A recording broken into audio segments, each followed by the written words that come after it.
Bienvenue à toi si tu cliques sur cette vidéo. Nous sommes dans la troisième partie d'une série de vidéos concernant le paramétrage des unités dans le logiciel AutoCAD.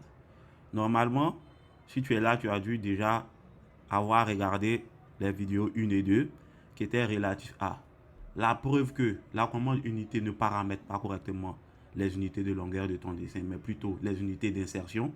Et normalement, si tu as regardé la deuxième vidéo, tu as pu voir la bonne commande qui le permet, c'est-à-dire DWG Unit, qui est un couteau suisse qui permet de définir correctement les unités de longueur de ton dessin interne et aussi de paramétrer l'unité d'échelle d'insertion des objets. Bien. Ici, dans cette troisième vidéo, nous allons commencer par voir exactement la variable système insunit et avoir plusieurs cas de figure afin de comprendre l'impact de la commande unité réellement sur vos dessins. D'abord, comme je l'ai dit, insunit est la variable système qui est associée à la commande, à l'unité d'insertion des dessins. Alors, je saisis unité. On est toujours dans la suite logique. L'unité de mise à l'échelle du contenu inséré est en centimètres. Pourquoi? Parce que lorsqu'on paramétrait DWG Unit, on a dit de faire de telle sorte que l'unité de longueur de dessin corresponde à l'unité d'insertion. Et c'est ce qui est cohérent et à faire. Donc ici, c'est bien en centimètres. Donc, pour vous montrer un peu à quoi sert la variable système, vous allez comprendre pourquoi il n'a pas demandé lorsqu'on paramétrait la commande unité directement, mais plutôt insunit. Alors, je saisis insunit. Int unit, vous allez voir, voilà, on fait entrer. Vous voyez que on demande d'entrer une nouvelle valeur pour insunit qui est sur la valeur 5. Alors c'est simple, hein? Je vais vous donner simplement les deux valeurs. 5, ça correspond au fait que aux unités millimètres. C'est-à-dire que lorsque insunit est à 5, cela signifie que l'unité d'insertion c'est le centimètre. Vu que nous avons effectué ça précédemment, c'est pour ça qu'il a mis 5. Si je mets 4, 4 c'est le millimètre. Donc si je mets 4 ici et que je fais entrer, et que vous saisissez encore la commande unité, vous faites entrer, vous allez voir le changement.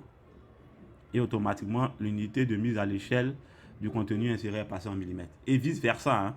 Si je remets en centimètres, vous allez voir ici, si je mets en centimètres, je mets OK, et que je fais insunit, vous voyez que c'est repassé à 5. Voilà. Bien. Maintenant qu'on a compris cette étape, on va voir un peu quelques études de cas. Nous sommes en centimètres. L'unité de longueur de notre dessin est bien en centimètres et l'unité d'échelle d'insertion est bien en centimètres. Mais qu'est-ce que ça signifie lorsqu'on change? Donc on tape la commande unité puis qu'on change. Ça signifie quoi? Ça signifie que lorsqu'on va créer un objet, l'unité de longueur, si je dessine mon objet en centimètres, une unité de cet objet-là, qui vient de ma planche à dessin, vaut exactement 1 cm lorsqu'on l'insère. C'est dans cette logique-là. Alors, je vais prendre texte ici, pour que vous... Voilà. Donc, qu'est-ce que ça signifie? Si je garde mon paramètre, c'est 1 cm. Alors, je vais mettre en... Je change ici 5. Voilà, je veux que ça devienne plus grand. Donc, 1 cm réalisé sur la planche à dessin.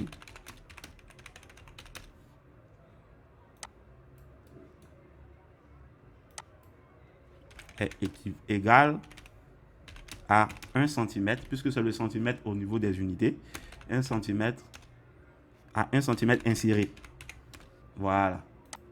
Donc, si je dessine un élément en centimètres et que je l'insère dans le projet, dans ce gabarit qui est en centimètres, qui a été réalisé en centimètres, c'est-à-dire unité de longueur de dessin en centimètres,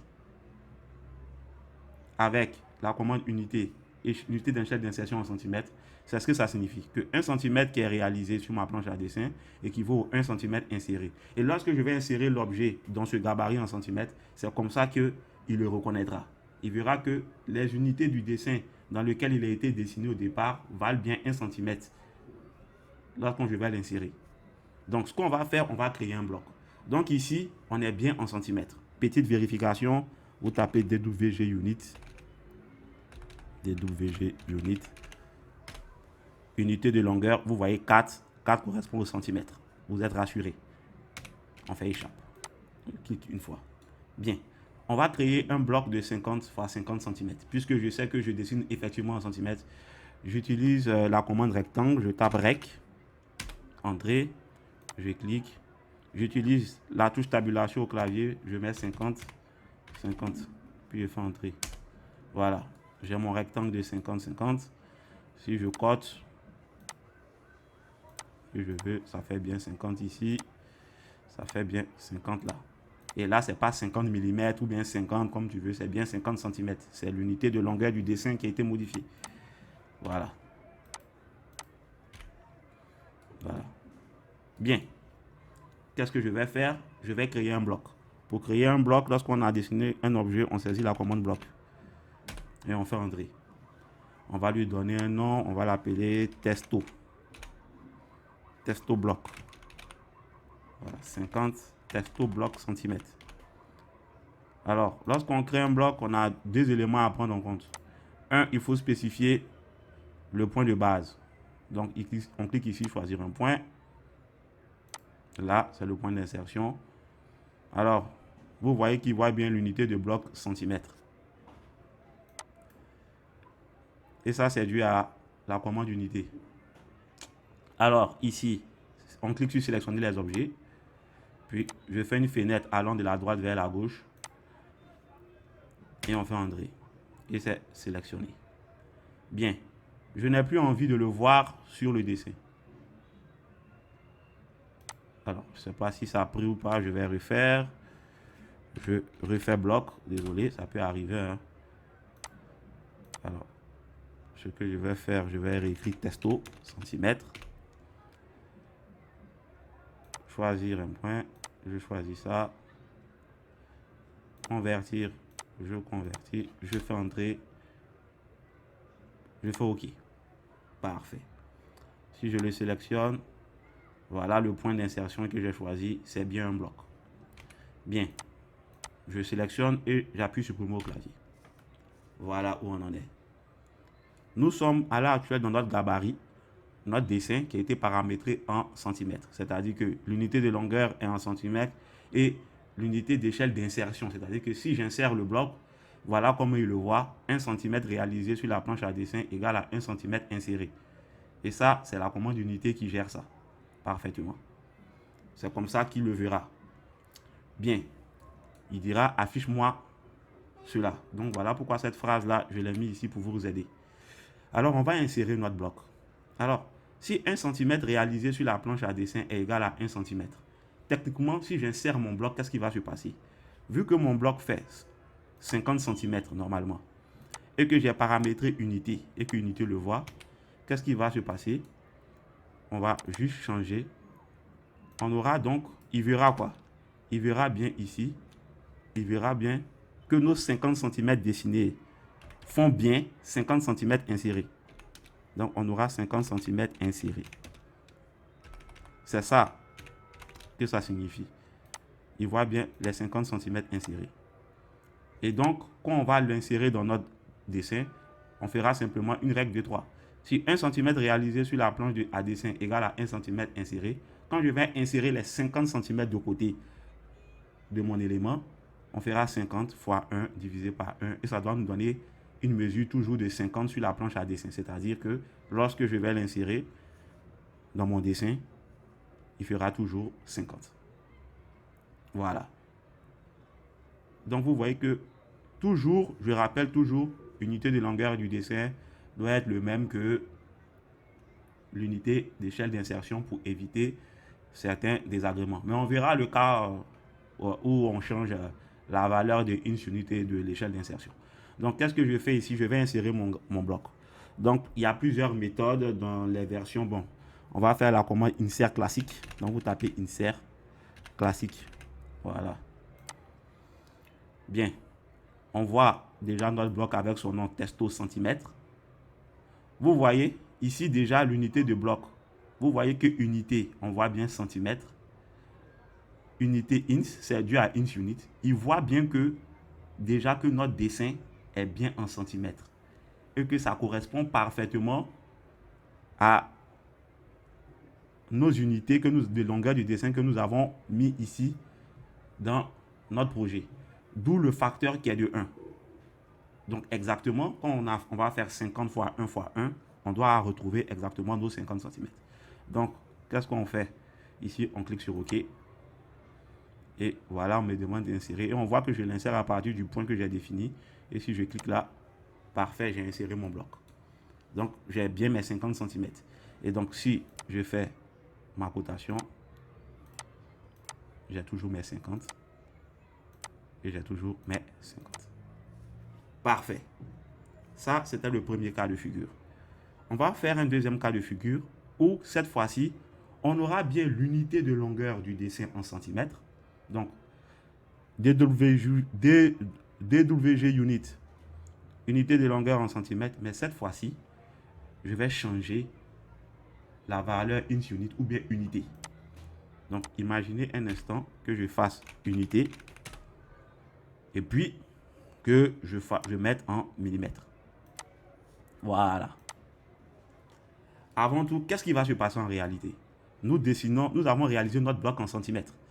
Donc ici, je copie ça et on va voir la traduction. Qu'est-ce que ça signifie? Notre bloc étant réalisé en centimètres et vu que notre unité d'insertion a changé en millimètres, ça signifie que quoi? 1 centimètre réalisé sur la planche à dessin n'est plus égal à 1 centimètre, mais est égal à 1 millimètre inséré. Ou, si on convertit, 0,10 cm. C'est ça que signifie le changement. Donc maintenant, il verra ça comme des millimètres, 0,10. Et donc, vu que nous, on a nos 50 cm qu'on a réalisés, qu'est-ce qui va se passer? Quand on va insérer, nous n'aurons plus 50 cm. Nous aurons 50 fois 1 divisé par 0,10. 50 fois 1 divisé par 0,10. Et 50 fois 1 divisé par 0,10, on aura cette fois-ci notre bloc qui sera 10 fois plus grand que le bloc que l'on a dessiné précédemment. Donc on aura, alors, donc ici, dans la planche à dessin, après avoir fait la règle de 3, on aura 500 cm dans la planche à dessin. Parfait. Et on va voir ça tout de suite. On fait encore insert classique. On aurait pu aller directement dans insérer, hein, mais j'aime beaucoup cette commande-là. Et regardez ce qui se passe. Maintenant, observez. Dans l'unité de bloc qui est centimètre, parce qu'il sait qu'on a dessiné en centimètres, qu'est-ce qui se passe? Le facteur maintenant est de multiplier par 10. Parce que tout simplement, on a changé la commande unité en millimètres. Donc, ça fait quoi? On aura 50 cm qu'on a dessiné réellement en centimètres, qui sera multiplié par 10 et qui fera maintenant 500 cm. D'où le facteur qui apparaît lorsqu'on l'insère. Et si je clique sur OK, vous voyez que c'est bien plus gros qu'à l'accoutumée. Voilà. Et comme tout est paramétré correctement, lorsque je cote ici, j'ai bien mes 500. Voilà ce qui se passe. Ici aussi, ça fait bien 500. Et pour vous prouver exactement qu'on est bien, vous voyez ce trait de 10 là. Alors, je vais... Il fait donc ici, on a bien notre rectangle qui fait 10 fois. Je vais créer un nouveau calque.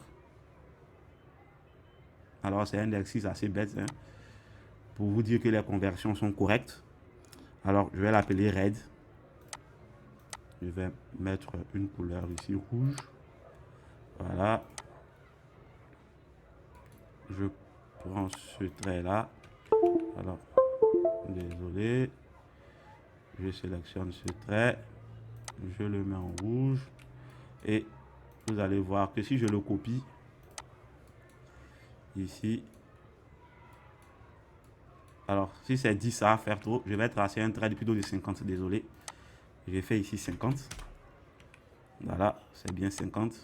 Je mets le curseur sur ma poignée, c'est bien 50. Je le mets en rouge. Donc, ce trait là, donc effectivement, ça fait 10 fois. Il faudra que je colle ça 10 fois. Donc, Je fais copier ici.